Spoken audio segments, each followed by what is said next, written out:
Hello दोस्तों, मैं Shakeel Ahmad classes में आप सभी का इस्तकबाल करता हूं, वेलकम करता हूं, अस्सलाम वालेकुम, स्वागत करता हूं। दोस्तों, आज जन राष्ट्रवाद को आगे बढ़ाएंगे। इससे पहले का वीडियो में हम लोगों ने देखा कि जन राष्ट्रवाद यानी कि जनता का पूरी समर्थन कब हुआ, जब गांधी जी 1915 में दक्षिण अफ्रीका से भारत आए। थोड़े दिन इधर उधर देखे, सारे भ्रमण किए, सारे जो स्टेट्स है इधर उधर सभी जगह भ्रमण किए, उसके वो समझे। उसके बाद देखते हैं कि 1917 में 3 सत्याग्रह करते हैं। 1917 से लेकर 18 तक देखते हैं कि चंपारण सत्याग्रह, उसके बाद अहमदाबाद मिल हड़ताल, उसके बाद देखते हैं कि एक और खेड़ा सत्याग्रह जो कि आपको गुजरात में है।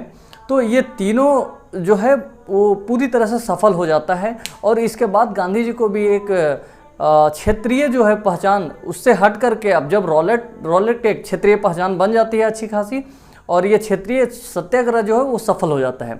उसके बाद देखते हैं कि रॉलेट एक्ट के विरोध में गांधी जी ने पूरी राष्ट्र को यानी कि सभी को जो है आमंत्रित किया, एक आह्वान किया कि आप सत्याग्रह में भाग लीजिए।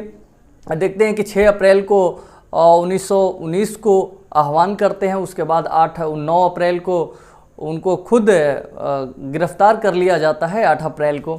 उसके बाद देखते हैं कि 10 अप्रैल को और भारतीय जो 2 महत्वपूर्ण जो राष्ट्र नेता थे उनको भी गिरफ्तार कर लिया जाता है। उसके बाद देखते हैं जलियांवाला बाग हत्याकांड होता है।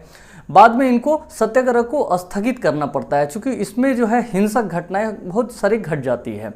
उसके बाद में हम देखें 1919 का आप मॉन्टेग चेम्सफोर्ड एक्ट जो आया, भारतीय शासन अधिनियम 1919, वो भी हम लोगों ने पढ़ा। तो आज उसको आगे बढ़ाएंगे और आज पढ़ेंगे कि खिलाफत आंदोलन क्या है, उसके बारे में देखेंगे और कौन इसको लीड किया, इसका आपका उद्देश्य क्या था उसको जानेंगे। देखिए, लिंक करके हम पढ़ेंगे तो आपको मॉडर्न हिस्ट्री बहुत अच्छी तरह से माइंड में आ जाएगी। इसके साथ साथ आज पढ़ेंगे आपका असहयोग आंदोलन। देखिए, असहयोग आंदोलन बाद में आता है लेकिन कहीं ना कहीं खिलाफत आंदोलन से इसका लिंक होता है। कैसे लिंक होता है उसको भी देखेंगे और इसके साथ साथ राष्ट्रीय एकता का भी संचार होता है। ये अखिल भारतीय एक तरह से कह सकते हैं खिलाफत आंदोलन जो है वो पूरी अब तो राष्ट्र को इसमें जोड़ने में सफल हो जाता है। इसके बाद में देखते हैं कि खिलाफत आंदोलन को भी 1922 में रोकना पड़ता है गांधी जी को, चूँकि चौरा चौरी जो हत्याकांड हो जाती है, घटना एक हो जाती है, उसके बाद इनको रोकना पड़ता है, स्थगित करना पड़ता है।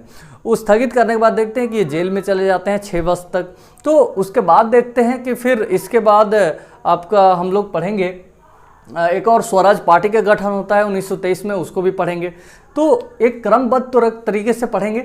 चलिए, आज शुरुआत करते हैं खिलाफत आंदोलन से। देखिए, खिलाफत आंदोलन जो है वो आपको इसको इस बात से समझेंगे हम लोग कि खिलाफत आंदोलन का कारण वजह क्या है, उद्देश्य क्या था, खिलाफत आंदोलन था क्या।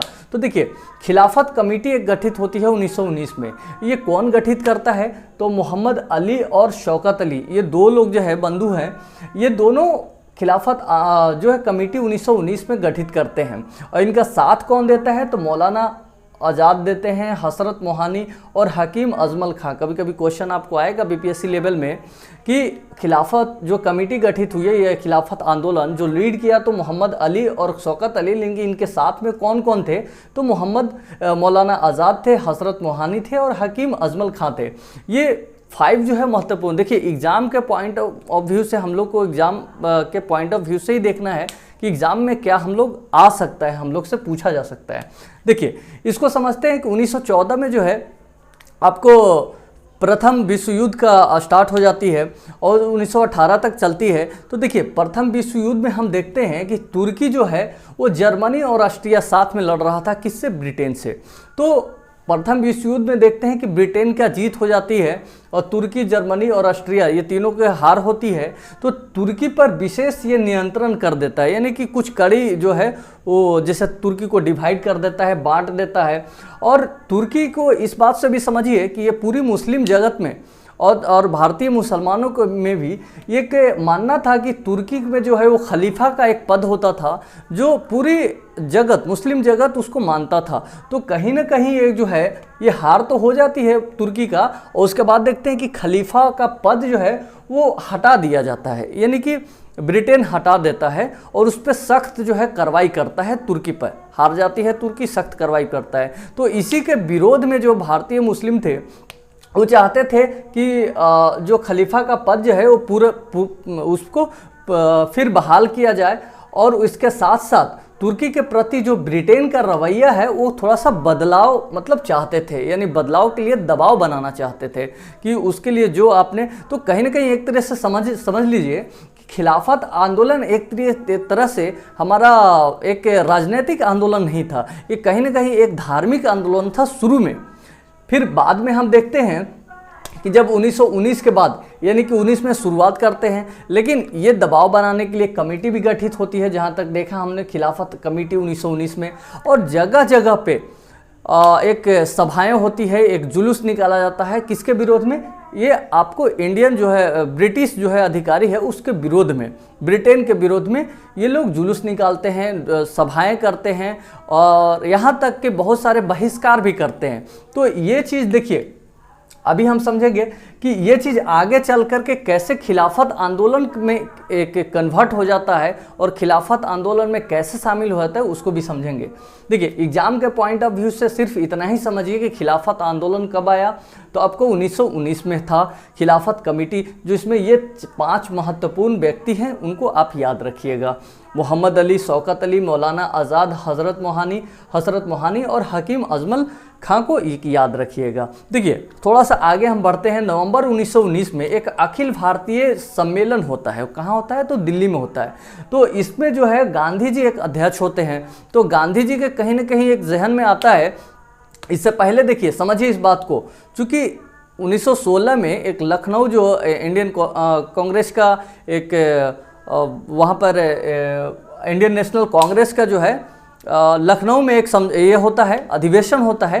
तो जहाँ पर हम देखते हैं कि गरम दल और नरम दल दोनों का देखते हैं, इंडियन नेशनल कांग्रेस और उसके साथ साथ हम देखते हैं कि मुस्लिम लीग, दोनों का एक मिलन हो जाता है, मतलब मिल जाते हैं। तो इससे पहले भी एक एकता का जो है वो देख चुके थे गांधी जी, समझ चुके थे। तो अभी फिर जो ये चाहते हैं कि अखिल भारतीय जो सम्मेलन हुआ, इसमें ये चाहते हैं कि खिलाफत जो आंदोलन है उसको कहीं ना कहीं आपको असहयोग आंदोलन के साथ जोड़ना चाहते हैं। मतलब कह सकते हैं कि जो भारतीय मुस्लिम है, जो कि आपको मुस्लिम लीग है या और भी लोग हैं, उन लोगों को भी एक साथ में, चूँकि एक हिंदू मुस्लिम सारे लोग मिल करके हम अगर ब्रिटेन के खिलाफ में जाएंगे और अपना स्वशासन के लिए, तो कहीं ना कहीं हमारे लिए और बेहतर कारगर सिद्ध होगा। तो देखिए, इसमें बस यही समझना है, एग्जाम आपको खिलाफत आंदोलन से यही आ सकता है कि कब हुआ, तो आपको 1919 में, एग्जैक्ट डेट आपको नहीं आएगी, सिर्फ कब हुआ तो 1919 में खिलाफत कमेटी जो है आती है। फिर आपको नवंबर 1919 में, जिसमें अखिल भारतीय सम्मेलन में शामिल होते हैं गांधी जी। इस मौका को चाहते हैं कि हम अपॉर्चुनिटी को पूरे मास लेवल पर मिल करके हम काम करें। तो अभी देखिए, एग्जाम के पॉइंट ऑफ व्यू से यही है। हालांकि देखिए 1924 में जब मोहम्मद कमाल पाशा तुर्की का जो है वो शासन ग्रहण करता है, तो उसके बाद देखते हैं कि खलीफा का पद ही समाप्त हो जाता है। तो ये कह सकते हैं कि खिलाफत जो है आंदोलन है रहा, लेकिन 1924 के बाद ये लगभग समाप्त हो गया, इसलिए कि तुर्की में मोहम्मद कमाल पाशा आ गए और उसने सत्ता का परिवर्तन हो गया और उसने खलीफा का पद ही हटा दिया। तो आप कह सकते हैं कि 1919 से लेकर के ये कहीं ना कहीं रहा, तो 1924 तक रहा। चलिए, इसके आगे हम बढ़ेंगे। आपको असहयोग आंदोलन, अब देखिए यहाँ पर गांधी जी ने इस सोचा कि चलो हम जो खिलाफत आंदोलन है इसमें एक कड़ी ये भी था, ये सिर्फ एक ही कड़ी था, लेकिन इसके साथ साथ 2-3 कड़ी और ये जोड़ना चाहें उसको भी देखेंगे, अभी नोट करता हूँ। चलिए आगे देखते हैं असहयोग आंदोलन। देखिए, असहयोग आंदोलन जो है ये 1920 से 22 तक चलता है, लगभग 2 साल। तो इसमें एक चीज़ देखते हैं कि देखिए, असहयोग आंदोलन के दरमियान एक चीज़ देखते हैं कि नागपुर में दिसंबर 1920 में नागपुर में एक अधिवेशन होता है कांग्रेस का, जो कि एवरी ईयर्स होता है, दिसंबर में ही होता है, साल में एक बार होता है, दिसंबर में होता था। तो दिसंबर में एक अधिवेशन होता है, उसमें ये चीज़ एक आधार बनाया जाता है कि हम लोग जो है अभी तक नरम दल हम लोग देखें कि संवैधानिक के दायरे में रह करके अपने अधिकार यानी स्वशासन के लिए लड़ रहे थे, संघर्ष कर रहे थे। लेकिन पहली बार दिसंबर में नागपुर अधिवेशन में ये तय किया गया, जो कोर कमेटी था उसके द्वारा ये तय किया गया कि संवैधानिक दायरे से हम लोग बाहर आ करके और संघर्ष को आगे बढ़ाएंगे। और किसके लिए? अभी असहयोग आंदोलन हमने ये किया है, उसको उसमें हम साथ देंगे, यानी कि इसको मास स्केल पे आगे लेके जाएंगे। इसमें क्या क्या होगा? संवैधानिक अधिकार से अगर बाहर जाएंगे तो क्या होगा कि आपको बहिष्कार करेंगे, उसके विदेशी कपड़े जो है जहाँ से हम ज़्यादा आयात जाता है उसको हम कम करेंगे, यानी कि जलाएंगे उसको, हम खरीद फरोख्त कुछ भी नहीं करेंगे। अपना स्वदेशी जो है उसको हम आगे बढ़ाएंगे। जैसे सूती का जो है कपड़ा है, अपने से बना करके उसको स्वदेशी जो भी है माल उसको हम आगे बढ़ाएंगे, विदेशी कपड़ों का हम बहिष्कार करेंगे। तो हम देखते हैं कि बहुत से परसेंटेज में यानी कि आधा से ज़्यादा जो है उसको कमी हो जाती है कपड़ों का, जो हम देखते हैं विदेशी जो कपड़ा वो सेल नहीं हो पाती है। तो आगे भी देखते हैं इसके साथ साथ कि संवैधानिक अधिकार का जो है उसको बाहर निकल कर, तो इसके साथ साथ ये भी जोड़ दिया जाता है कि जो इंडियन नेशनल कांग्रेस है उसमें जो है सदस्यों की संख्या को जोड़ा जाए, यानी कि नौजवानों के ज़्यादा से ज़्यादा जोड़ा जाए, एक बड़े पैमाने तक सभी लोगों को इसमें जोड़ा जाए। इसके साथ साथ हम ये भी देखते हैं कि अभी खिलाफत का जो है आंदोलन है, इसमें जो भी लोग थे, मोहम्मद अली से लेकर के शौकत अली जो भी हो, इन लोग भी एक ये साथ में ले, यानी मुस्लिम समाज को भी जो है साथ में लेते हैं। और मोहम्मद अली जो है एक बार बोल देते हैं, ऐसा स्टेटमेंट देते हैं कि जितने भी है बंधु बोल देते हैं कि जितने भी मुस्लिम वर्ग लोग जो है, जो अगर सिपाही में कहीं काम कर रहे हैं, जॉब कर रहे हैं, तो आप सिपाही की नौकरी छोड़ दीजिए, मतलब पूरी तरह से बहिष्कार कर दीजिए, आप एकदम असहयोग कीजिए। जो कि देखते हैं कि इतना बोलने पे बहुत सारे लोग छोड़ देते हैं। और यहाँ तक कि हम देखते हैं कि आगे चल के देखते हैं कि बहुत सारे जो कर्मचारी है, जो सेंट्रल में हो या स्टेट में कहीं भी काम कर रहे हैं, तो वो लोग भी रिजाइन देने लगते हैं, बहुत सारे पदों से हट जाते हैं। तो देखते हैं कि अंग्रेज लोग और भी बौखला जाते हैं। तो डेट टाइम देखिए 1921 में आते हैं लॉर्ड रीडिंग। अब 1921 में आते हैं तो उन्होंने गांधी जी को बुला करके यानी मशवरा करते हैं कि आप उस बंधु को बोलिए, जो मोहम्मद अली जिन्होंने बोला है कि जितने भी आपका सिपाही में हैं उनको बोला जाए, मुस्लिम वर्ग के जितने भी हैं उनको फिर से बोला जाए कि नहीं आपको छोड़ना नहीं है, काम करना है। तो ये गांधी जी सोचते हैं कि नहीं मैं नहीं बोलूँगा, अगर मैं बोलूँगा तो फिर मुस्लिम और हिंदू दोनों में आपको तकरार हो जाएगा, तो हम दोनों को लड़वाना चाहते हैं, दैट्स वाई वो नहीं बोलते हैं और उनका साथ नहीं देते हैं। बाद में इन्होंने खुद गांधी जी ने और साथ को ले करके बहुत सारे जो है बहिष्कार करते हैं, कपड़ों की होली जलाते हैं। इसके साथ साथ हम देखते हैं कि कुछ बहुत सारे स्कूल कॉलेजेस जो है उसी समय खुलने लगता है। तो इसमें स्कूल कॉलेज कभी कभी क्वेश्चन आएगा कि जो असहयोग आंदोलन में है के समय बहुत सारे जो लोग स्कूल कॉलेजेस जो खोले उनमें से कौन कौन से व्यक्ति, तो महत्वपूर्ण रूप से ये 5 याद रखिएगा, आचार्य नरेंद्र देव, CR दास यानी कि चित्तरंजन दास, और लाला लाजपत राय, जाकिर हुसैन, सुभाष चंद्र बोस। ये 5 बहुत महत्वपूर्ण हैं जिन्होंने शैक्षणिक संस्था को खुलवाया डेट टाइम जब असहयोग आंदोलन चल रहा था, यानी 1920 से लेकर के 22 के बीच में, मुख्य रूप से 21 में। चलिए इसके साथ साथ एक और चीज़ है महत्वपूर्ण रूप से कि उस समय बहुत सारे जो लोग लॉयर थे, जो वकील थे, उन्होंने अपने पद का भी वह त्याग किया। तो वकील इसमें से कौन कौन थे वो भी याद रखिएगा। ये वकील ये लोग थे, मोतीलाल नेहरू थे, CR दास दोनों में है, चूँकि ये चित्तरंजन दास दोनों में है, जो राजगोपालाचारी थे, सैफुद्दीन कैचुल थे, वल्लभ भाई पटेल और राजेंद्र प्रसाद। ये 5-6 लोग हैं। इसमें भी देखिए 6 लोग हैं जो वकील का पद को छोड़ दिया। देखिए BPSC लेवल में आपको क्वेश्चन आएगा, क्योंकि डायरेक्ट क्वेश्चन तो नहीं आएगा आपको BPSC में, आजकल इनडायरेक्ट भी क्वेश्चन काफ़ी आता है, तो आपको छांटने में भी आसानी होगी अगर ये आपको पॉइंट आप रखेंगे याद तो आगे इसमें देखते हैं कि देखिए असहयोग आंदोलन पीसफुल्ली हो रहा था, कोई आपको कहीं भी हिंसक घटनाएं नहीं हो रही थी, इसमें आराम से आगे बढ़ रहे थे, अपनी जो मांगे हैं उसके दरमियान देख रहे थे। देखिए स्वशासन जो चलिए, यहीं से हम देखते हैं कि स्वतंत्रता का जो हम कह सकते हैं राष्ट्रीय आंदोलन का यह अंतिम चरण है। अगर हम विभाजन के पहले बात करें तो यह अंतिम चरण है, ये राष्ट्रवाद, जन राष्ट्रवाद। तो यहीं से हम देखते हैं कि 1920 से ही हम देखते हैं कि स्व जो है, स्वदेशी जो है चीज़ों का यहीं से आपको जोर पकड़ता है। और उसके साथ साथ देखते हैं कि यहीं से हिंदी का प्रयोग भी जो एक तरह से प्रमुखता में आ जाता है कि हिंदी का हम उपयोग करेंगे, हिंदी भाषा का हम उपयोग करेंगे, हम दूसरे भाषा पर नहीं उतना ध्यान देंगे। तो यहाँ से कह सकते हैं कि और भी यहाँ से एक चीज़ और आता है कि अगर इसके बाद जो है अधिवेशन जितने भी होते हैं उसमें स्वशासन और स्वाधिकार एक तरह से कह सकते हैं, उसके ऊपर स्वराज जो है अपना स्वराज हो, यहीं से उभर कर आता है। तो आपको क्वेश्चन इसलिए महत्वपूर्ण, ये चीज़ पॉइंट को आप याद रखेंगे, ये आपके लिए एग्जाम्स के लिए बहुत महत्वपूर्ण है। चलिए इसके बाद एक और हम देखते हैं कि ये आंदोलन जो है, इसी में हम देखते हैं कि 1922 में एक आपको चौरा चौरी कांड घटित हो जाता है। तो चौरा चौरी जो कांड घटित होता है उसके बारे में मैं नोट करके आता हूँ। चलिए चौरा चौरी जो घटना होती है वो 1922 में होती है। देखिए उस समय लॉर्ड जो है आपको रिपन जो है, देखिए इस बात को भी समझेंगे कि 1921 में, sorry Lord reading not Ripon, Lord reading आते हैं 1921 में। तो आने के बाद जो है वो बहुत जो एक कह सकते हैं कि प्रेस पे भी जो है वो प्रतिबंध लगा देते हैं। इसके साथ साथ जो भारतीय लोग जो विरोध कर रहे थे, एक सार्वजनिक तरह से एक सभा कर रहे थे, उस पर भी इन्होंने काफ़ी हद तक कठोर कार्रवाई किया।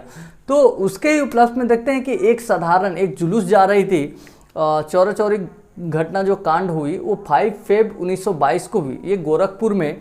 तो एक जुलूस जा रही थी शांतिपूर्वक, जो लॉर्ड आपको रीडिंग का जो भी निर्णय है, जो भी उन्होंने प्रेस पे प्रतिबंध लगा दिया, उनके खिलाफ और भी विदेशी कपड़ों यानी कि खिलाफ असहयोग आंदोलन के लिए एक जुलूस जा रही थी, जिसमें देखते हैं कि कुछ गोली चला देते हैं लोग। तो वहीं पर एक थाना था, थाना को जो है ना वहाँ पर काफ़ी लोग उग्र हो गए और हिंसक घटना हो गई, जिसमें काफ़ी 20-25 लोग जो है थाना का जो लोग वर्दी में जो लोग थे तो उनको हत्या हो जाती है। तो ये एक हिंसक घटना हो जाने के वजह से हम देखते हैं कि 10 मार्च 1922 को महात्मा गांधी को गिरफ्तार कर लिया जाता है और उनको 6 वर्ष के लिए जेल भेज दिया जाता है। तो यहीं पर हम देखते हैं कि चौरा चौरी घटना जो घटती है कांड, इसके बाद गांधी जी अपना जो एक तरह से कहेंगे कि जो आंदोलन था इनका असहयोग आंदोलन, वो वहाँ पर ख़त्म यानी कि समाप्त करने की घोषणा करते हैं। हालांकि इसके समाप्ति घोषणा करने से हम देखते हैं कि कुछ जो अन्य जो नेता है जो कांग्रेस के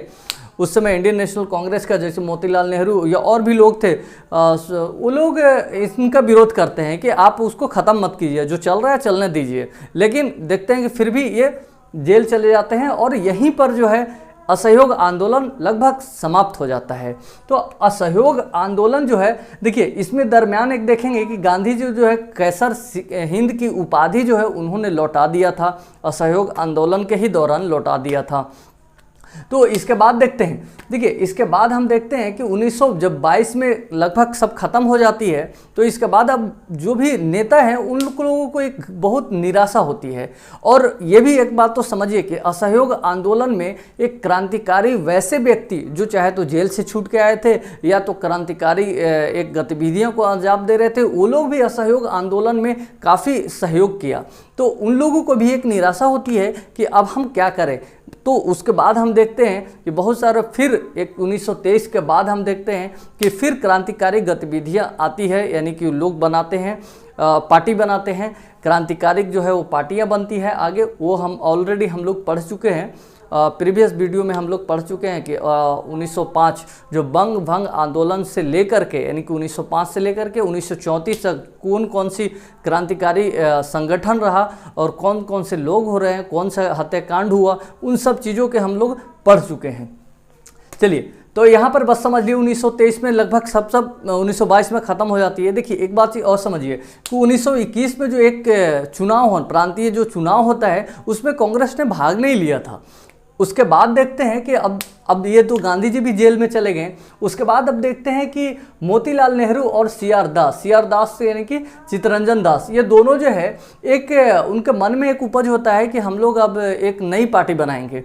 तो नई पार्टी जो बनाएंगे तो स्वराज पार्टी बनाते हैं, जो मार्च 1923 में इसका नाम दिया जाता है। हालांकि सबसे पहले जब इस पार्टी का हम नाम बोले तो कांग्रेस खिलाफत स्वराज पार्टी था। फर्स्ट अगर हम बात करें तो इसका शुरू में जो नाम था कांग्रेस खिलाफत स्वराज पार्टी। बाद में देखते हैं कि स्वराज पार्टी से प्रसिद्ध होता है मार्च 1923 में, इसका नाम जो है स्वराज पार्टी हो जाती है। तो देखिए इसको भी इस बात से समझेंगे कि जब 1922 में एक इंडियन नेशनल कांग्रेस जो है का एक अधिवेशन होता है गया में, जिसका जो है अध्यक्षता कौन करता है, तो CR दास जी करते हैं, CR दास, चित्तरंजन दास जी करते हैं। लेकिन इससे पहले 1922 से ही पहले इन्होंने एक दिसंबर में ही होता है, आपको हम सबको पता है कि दिसंबर में अधिवेशन होता है, तो मन में तो उपज हुआ था इस अधिवेशन से पहले ये दोनों को। लेकिन बाद में जब इसमें सहमति नहीं बनी, यानी इंडियन नेशनल कांग्रेस गया में जो अधिवेशन हुआ उसमें प्रस्ताव इन्होंने रखा कि हम ऐसा पार्टी बनाना चाहते हैं जो इसके लिए हम काम कर सके, लेकिन इसमें सहमति नहीं बनी।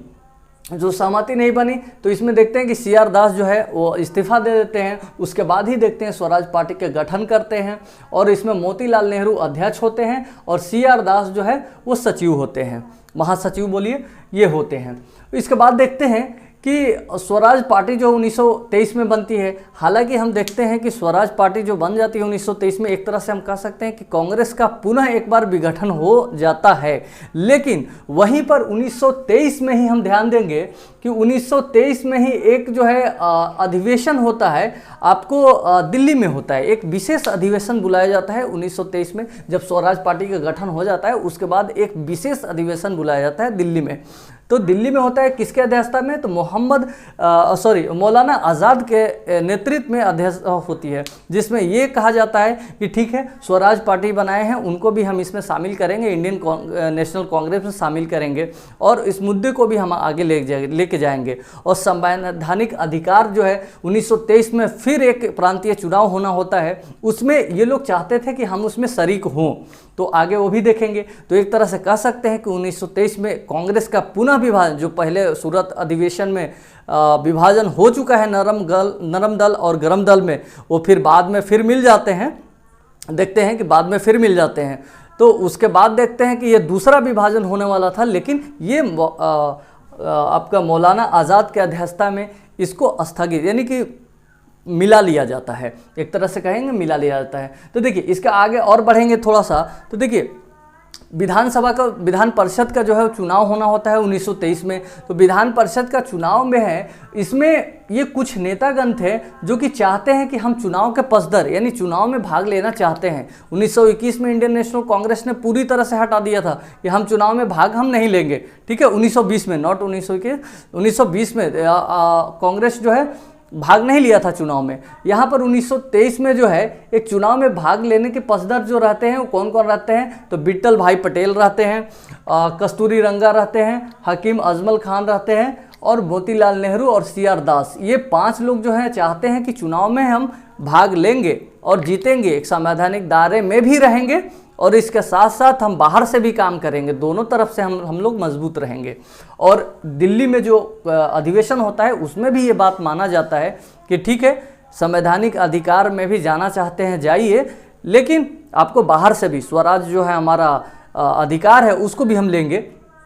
चलिए इसके देखते हैं विपक्ष में कौन रहते हैं, यानी कि जो नहीं चाहते हैं, केंद्रीय जो परिषद है, आपको केंद्रीय परिषद जो है उसमें विधान परिषद जो है उसमें शामिल, यानी पसदर जो नहीं कर रहे हैं उसका विरोधी जो करते हैं, तो राजगोपालाचारी है,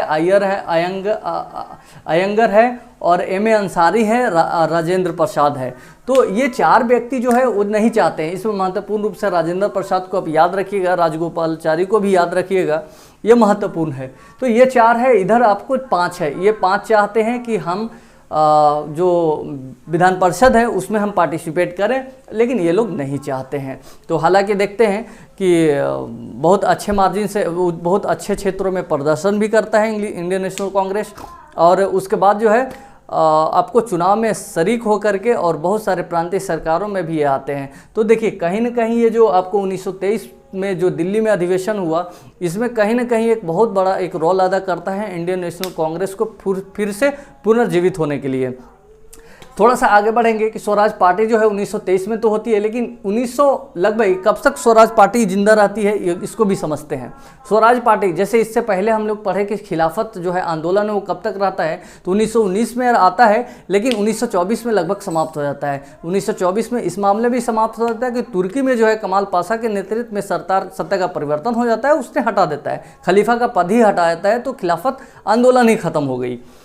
आगे देखते हैं कि देखिए 1923 में देखिए लाहौर में अधिवेशन होता है, लाहौर अधिवेशन होता है 1923 में, जिसमें देखते हैं कि स्वराज का भी उसमें आपको एक एजेंडे के रूप में लाया जाता है, और उसके साथ साथ देखते हैं कि एक सविनय अवज्ञा आंदोलन जो है उसका भी एक नींव रखा जाता है। 1930 में हम देखते हैं कि डांडी मार्च नमक सत्याग्रह होती है, तो उसके एजेंडा यानी कि सविनय अवज्ञा आंदोलन के एक बड़ा आंदोलन करना चाहते थे। देखिए सविनय अवज्ञा आंदोलन यहाँ भी आपको असहयोग आंदोलन में भी करना चाह रहे थे कि सविनय अवज्ञा आंदोलन, लेकिन उसी बीच चौरा चौरी का घटना का जो है वो घट जाती है। इससे कुछ ही दिन पहले सोचा जाता है कि हाँ हम फिर सविनय अवज्ञा आंदोलन को हम आगे बढ़ाएंगे और एक बार और फिर अच्छी तरह से उसको शुरुआत करते हैं, लेकिन उसी समय चौरा चौरी घटना घट जाती है, जिससे स्थगित हो जाते हैं।